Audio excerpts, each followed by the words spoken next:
Kisah kelahiran Nabi Muhammad.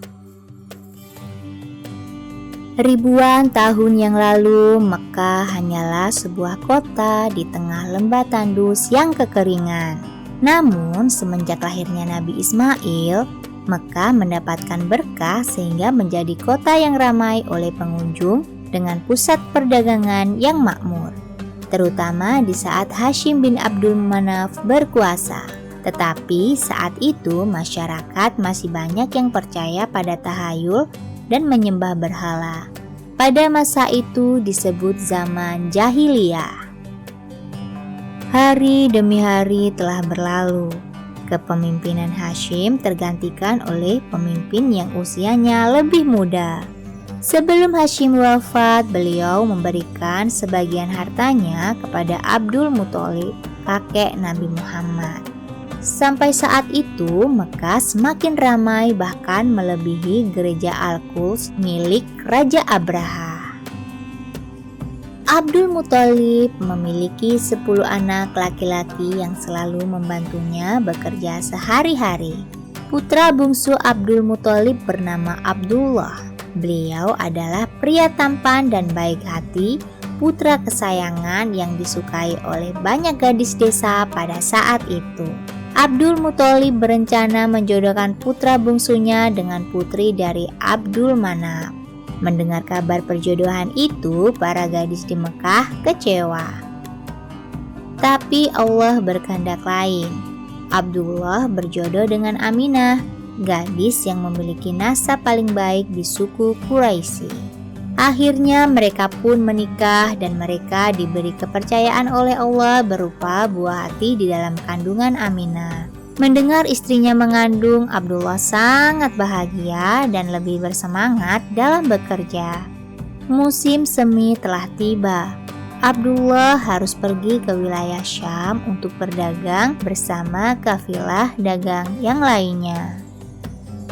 Beberapa bulan berlalu. Aminah mendapat kabar bahwa Abdullah akan pulang kembali ke rumah. Namun di perjalanan pulang, Abdullah jatuh sakit.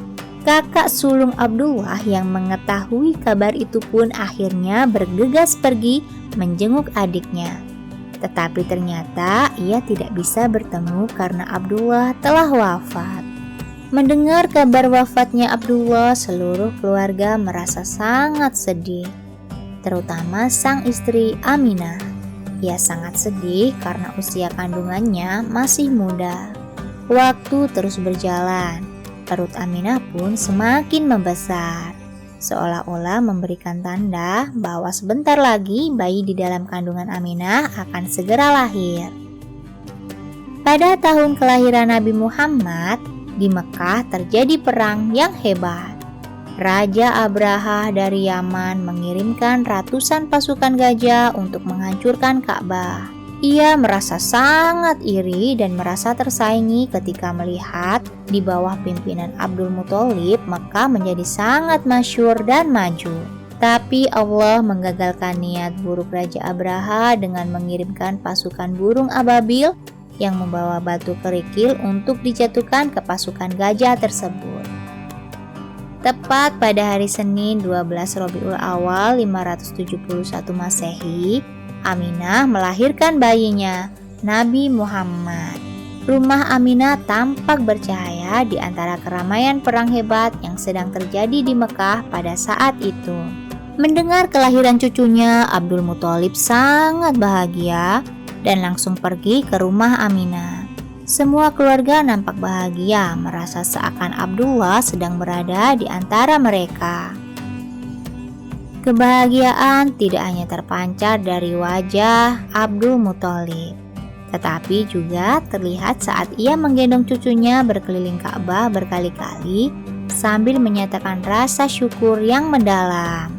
7 hari kelahiran Nabi Muhammad, Abdul Muthalib menyembelih unta dan melakukan syukuran di rumahnya secara besar-besaran.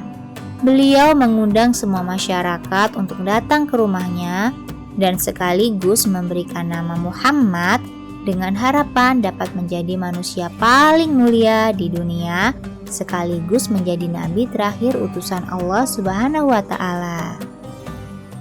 Hikmah dari cerita ini adalah kita tidak perlu iri dan berusaha untuk menghancurkan orang lain. Karena apa yang telah kita tanam, itulah yang akan kita tuai. Jangan terlalu larut dalam kesedihan. Karena apa yang hilang akan kembali dengan wujud yang berbeda. Yuk download game edukasi dari Solid Kids di Play Store. Ada lebih dari 100 game edukasi keren yang dapat kamu mainkan secara gratis. Buruan download sekarang!